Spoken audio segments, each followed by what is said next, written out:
Welcome back. I'm still talking to Talk's international editor, whose international remit comes into play now, Isabel Oakeshott, of course. Isabel, let's talk about Ukraine. Obviously, there are escalating tensions over there. This week, Joe Biden, the American president, allowed Zelensky for the first time to fire American long-range missiles deep into Russia. When I say deep into, that's about 200 miles. It's not that deep, to be honest with you. But Britain has now followed suit by allowing him to fire our Storm Shadow missiles. And they're really long range. They're about 850 miles. And you can actually reach Moscow from Ukraine with them if you want. So they've already fired one of ours in, not as far as Moscow. So the tensions are rising. Obviously, Putin and his acolytes are saying, well, this is a massive escalation. There's talk they may respond in a nuclear way. There's even talk that they're thinking of carpet bombing Kiev. My instinct is that Putin will wait until Trump gets in on January the 20th. But what is your take on this? And I'll tell you something that slightly worries me about all of this. Trump, to his credit, is listening to the people in America. The people in America are saying, we're suffering, cost of living crisis, the times are hard, and you're giving billions and billions and billions of dollars to Ukraine to fight a war a long way away in a place we've never heard of. Same story here in Britain. A rising number of citizens are saying, well, hang on, we're not so sure about this. You know, and Starmer, we're going to keep doing it, giving more money. Yes, yes, yes. Our commitment to Ukraine is unremitting and we will never give up. Well, why aren't they listening to the people?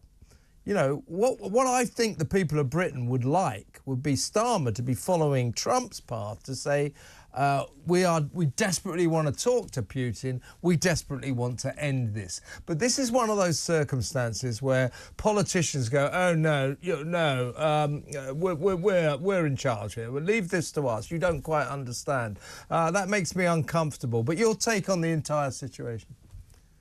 Well, my take on the situation is that there's probably a lot of psychological warfare going on here. Mm-hmm. And President Putin wants to spread fear and panic, and he's been pretty effective at that. And on their side, the Ukrainians have every reason to be very, very nervous about whether an incoming Trump administration is going to go on supporting their efforts to kick Putin and his forces out of their country. We've already seen very strong indications that that is going to begin to dry up. More optimistically, though, I do have some hope that the new reinstalled President Trump will be able to, as it were, knock heads together and hopefully try to bring some sort of resolution to what is beginning to feel like a kind of another version of Afghanistan, with the West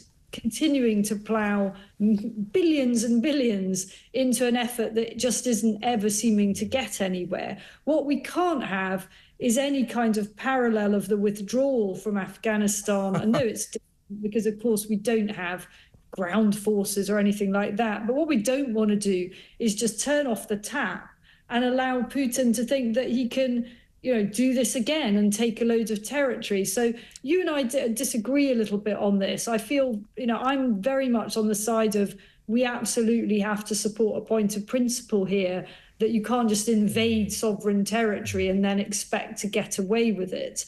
But nor does anyone want this to go on for another 5 or 10 years. Well, that's my feeling. I mean, there's something terrible going on down in the south of Russia because Ukraine have managed to stage an incursion into Russian territory, about 280 square miles, encompassing the city of Kursk.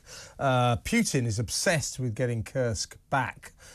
So he's sending thousands and thousands of poor young Russian men into what they call the meat grinder every single day. Thousands of people are dying every day there as Russia slowly recaptures this city at the expense of so much human life. So this horror is continuing.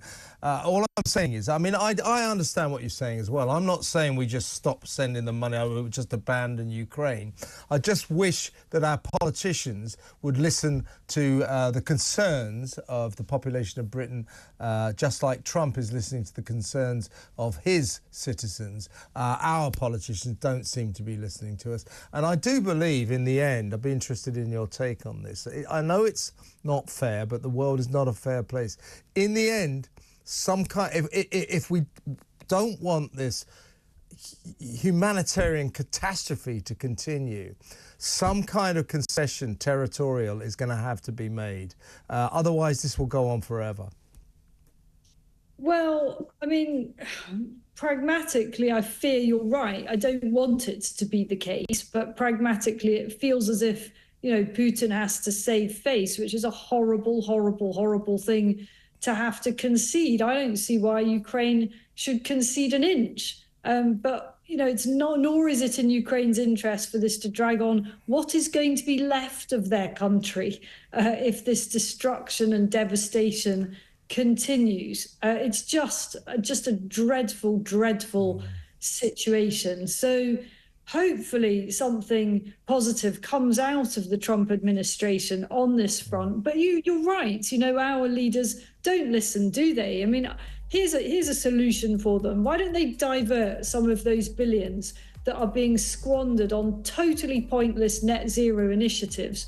Why don't they divert those to funding the Ukraine war effort? At least that has a very clear objective, which is to maintain national sovereignty of that country and to uphold the rules-based international order.